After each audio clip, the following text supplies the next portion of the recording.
नमस्कार। आज हम भारत के उस सबसे जरूरी दस्तावेज की कहानी में चलेंगे, वो कहानी जिसने एक पूरे देश का, हमारे देश का भविष्य लिख दिया। ये कहानी है भारतीय संविधान की, वो किताब जो हमारी आज़ादी की असली बुनियाद है। तो चलिए इस सबसे बुनियादी सवाल से शुरू करते हैं। आखिर एक देश को चलाने का जो पूरा सिस्टम होता है, जो ढांचा होता है, वो बनता कैसे है? क्या ये सिर्फ कुछ नियम कानून है? नहीं, ये उससे कहीं ज्यादा है। ये तो किसी भी देश के सपनों और उसके संघर्षों के एक परछाई हैं। तो आज की हमारी इस यात्रा में हम इन 4 पड़ावों से गुजरेंगे। पहले जानेंगे कि संविधान है क्या, फिर देखेंगे कि इसे बनाने की मांग कैसे और कब उठी, फिर बात करेंगे कि सभा का गठन कैसे हुआ और आखिर में समझेंगे कि ये बना कैसे। चलिए तो सबसे पहले और सबसे बेसिक सवाल से ही शुरू करते हैं कि आखिर ये संविधान, ये कॉन्स्टिट्यूशन है क्या? अच्छा, तो सीधे सीधे समझें तो संविधान नियमों की वो सबसे बड़ी किताब है जो देश का सुप्रीम लॉ है। मतलब इससे ऊपर कुछ नहीं। यही किताब बताती है कि भाई सरकार कैसे चलेगी, सरकार की पावर क्या होगी और सबसे जरूरी हम नागरिकों के अधिकार क्या होंगे। कह सकते हैं कि ये वो बुनियाद है जिस पर पूरे देश के एडमिनिस्ट्रेशन का सिस्टम टिका हुआ है। अब यहाँ एक बड़ी दिलचस्प बात है। ऐसा नहीं है कि संविधान हमेशा एक लिखी हुई किताब ही हो। जैसे अपना भारत है या अमेरिका है, यहाँ तो बकायदा एक असेंबली बैठी और उसने संविधान लिखा। पर दूसरी तरफ न्यूजीलैंड, कनाडा जैसे देश भी हैं जिनका संविधान परंपराओं और पुराने कोर्ट के फैसलों पर चलता है। मतलब वो एक जगह पर लिखा हुआ नहीं है। और यहीं से एक और थोड़ा गहरा कॉन्सेप्ट निकल कर आता है, संविधानवाद यानी कॉन्स्टिट्यूशनलिज्म। अब ये क्या है? देखिए, इसका मतलब सिर्फ ये नहीं कि देश में एक संविधान की किताब है। इसका असली मतलब यह है कि सरकार उस संविधान के दायरे में बंधकर ही काम करेगी, अपनी मनमानी नहीं कर सकती। यही वो सिद्धांत है जो सरकार को तानाशाही बनने से रोकता है। और हमारे भारत में संविधान भी है और संविधानवाद भी। और ये देखिए, स्क्रीन पर जो दिख रहा है, ये वही ओरिजिनल हाथ से लिखे हुए नोट्स हैं जहां से ये सारी परिभाषाएं ली गई हैं। ये देखकर एहसास होता है कि ये सारे आइडियाज सिर्फ किताबी बातें नहीं थीं, बल्कि इनके पीछे कितनी मेहनत, कितना गहरा सोच विचार था। तो चलिए अब कहानी के अगले हिस्से में चलते हैं। उस दौर में जब भारतीयों ने अपना संविधान खुद बनाने के हक के लिए दशकों तक लंबी लड़ाई लड़ी। ये मांग कोई एक दो दिन की नहीं थी, दशकों पुरानी थी। सोचिए, इसकी पहली चिंगारी 1895 में ही बाल गंगाधर तिलक ने लगा दी थी। फिर 1922 में गांधी जी ने कहा कि भारत का संविधान भारतीयों की मर्जी से बनेगा। 1934 आते आते एम.एन. रॉय ने इसे पहली बार एक फॉर्मल डिमांड, एक औपचारिक मांग के तौर पर पेश किया।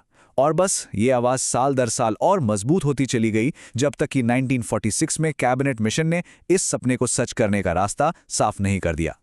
ठीक है, तो मांग तो मान ली गई, पर अब असली और सबसे बड़ा सवाल सामने था। ये सभा बनेगी कैसे? कौन होगा इसमें? पूरे भारत की आवाज इसमें कैसे शामिल होगी? चलिए इसे समझते हैं। और इस कहानी का जो सबसे बड़ा टर्निंग पॉइंट था, वो आया 1946 में, जब ब्रिटिश सरकार ने कैबिनेट मिशन को भारत भेजा। इसी मिशन ने वो पूरा खाका, वो ब्लूप्रिंट तैयार किया जिसके बेस पर भारत की संविधान सभा खड़ी होनी थी। तो शुरुआत में यह तय हुआ कि असेंबली में कुल 389 सीटें होंगी। अब इसका बंटवारा भी उस वक्त के भारत के हिसाब से था। ज्यादातर सीटें यानी 292 ब्रिटिश भारत के प्रांतों से आईं, 93 सीटें देसी रियासतों के लिए रखी गईं और 4 सीटें चीफ कमिश्नर प्रांतों के लिए थी। फिर जब 296 सीटों पर चुनाव हुए तो नतीजों ने तस्वीर काफी हद तक साफ कर दी। कांग्रेस को जबरदस्त जीत मिली, 208 सीटें। मुस्लिम लीग 73 सीटों के साथ दूसरी सबसे बड़ी पार्टी बनी। और यही जो पावर बैलेंस था, इसी ने आगे चलकर भारत के भविष्य की दिशा तय की। और फिर वो ऐतिहासिक दिन आया, 9 दिसंबर 1946, संविधान सभा की पहली बैठक। लेकिन ये शुरुआत बिल्कुल आसान नहीं थी। मुस्लिम लीग ने मीटिंग का बायकॉट कर दिया। जो देसी रियासतें थीं, उन्होंने भी खुद को इससे अलग रखा। नतीजा ये हुआ कि 389 में से सिर्फ 207 सदस्य ही उस दिन वहां मौजूद थे। सोचिए कैसी शुरुआत रही होगी। कांग्रेस का दबदबा इतना ज्यादा था कि इतिहासकार ग्रैनविल ऑस्टिन ने यहां तक लिख दिया कि संविधान सभा कांग्रेस थी और कांग्रेस ही भारत था। ये एक लाइन उस दौर की पूरी राजनीतिक हकीकत को सामने रख देती है और बताती है कि उस सभा पर एक पार्टी का असर कितना ज्यादा था। तो अब आते हैं सबसे आखिरी और सबसे जरूरी पड़ाव पर, संविधान को असल में लिखने का काम। ये इतना बड़ा काम था कि इसे करने के लिए कई अलग-अलग कमेटियां बनाई गईं। ये काम इतना बड़ा था कि इसे छोटी-छोटी कमेटियों में बांटा गया और हर कमेटी की जिम्मेदारी एक बड़े दिग्गज नेता को दी गई। जैसे संघ के मामलों के लिए जवाहरलाल नेहरू, प्रांतों से जुड़े मुद्दों के लिए सरदार पटेल और पूरी सभा को चलाने के लिए डॉक्टर राजेंद्र प्रसाद। इन्हीं सब कमेटियों ने मिलकर संविधान का ड्राफ्ट तैयार किया। अब ड्राफ्ट तो तैयार हो गया, पर काम अभी खत्म नहीं हुआ था। इस पर 3 बार 3 राउंड की बहुत गहरी चर्चा हुई, जिसे वाचन या रीडिंग्स कहते हैं। जो दूसरा वाचन था वो सबसे लंबा चला, करीब 1 साल तक। एक क्लॉज पर बहस हुई और इस पूरी मेहनत के बाद आखिरकार वो दिन आया, 26 नवंबर 1949, जिस दिन भारत ने अपने संविधान को अपना लिया।